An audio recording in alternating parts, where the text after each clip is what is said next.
Gina, great seeing you. Great to see you too. Thanks for having me. Let's talk about this. So we got the rate cut. Yep. But I like a lot of folks, when I saw that SCP, those economic projections, first of all, it was hard to understand.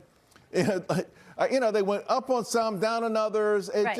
What stood out most for you? Yeah, I think it was really interesting because, of course, the markets rallied on the rate cut. We all love easier Fed policy, right? But I think that hidden in that FOMC meeting was the growth forecast. And really intriguingly, as you can see in this exhibit, we had pretty strong growth in 2023 and 2024.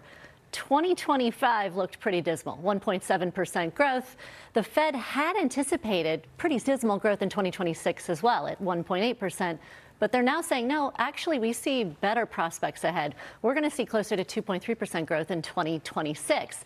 That's a pretty big upward growth revision. This is huge, right? Relative to where we've been. And that was just in 3 months they've made that, And the flip side of that, inflation expectations has dropped considerably. Exactly. So Goldilocks is coming back. We're going to see slightly better growth and slightly less inflation, at least according to the Fed forecast.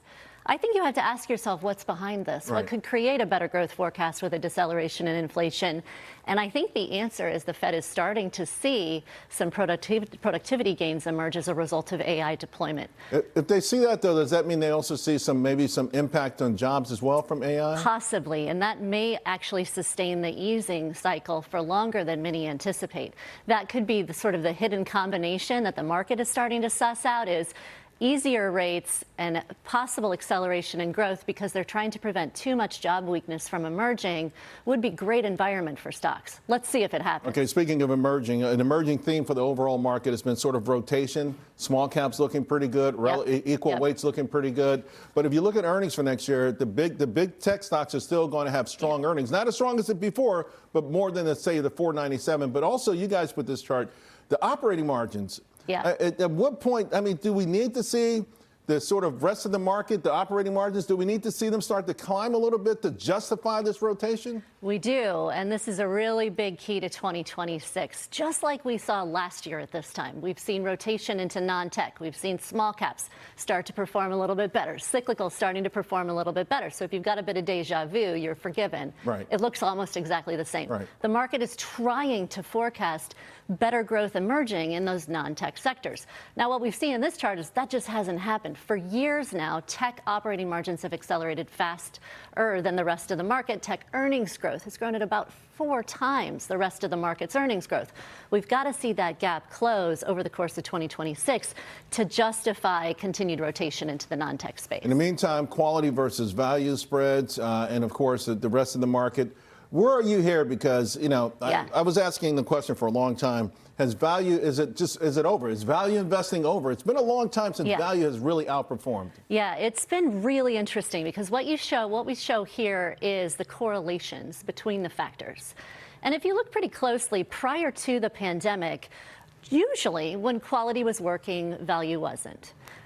That has not been the case so far in the post-pandemic environment. It really has been an environment in which only momentum has worked as a factor.